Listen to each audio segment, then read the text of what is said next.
yung reaction sa title na binibigay sa iyo? Iconic comedian, something like Prince of that? Okay sa akin yung iconic comedian. Okay din sa akin yung comedy icon. Okay ngayon ginagamit na ng netizen, natutuwa nga ako. Itong mga Gen Z.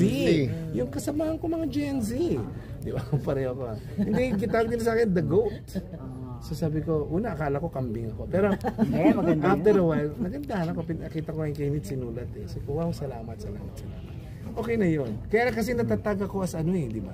Yung tinatawag nila na comedy gay icon.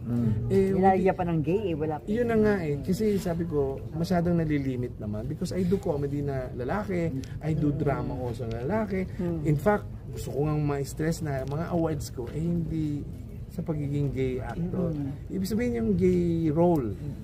Mga serious role yung nagawa ko for Pero meron din ako awards na ginampanan ko yung gay, like yung Wristwatch sa TV, tsaka yung sa Asian TV Festival Best Actor. Nagawa ko rin yun. Tsaka yung iba pa. Kaya lang, nalilimit lang. Pero hindi mo naman pwedeng baguhin. Kumbaga, sinuportahan ako ng LGBTQIA.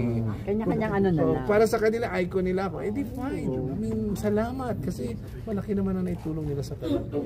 True. So, lahat ng nakakabuti at nakakatulong, di ba, sa ikaunlad na artista, bakit ako hindi? Kung yun ang tingin nila sa akin, okay lang.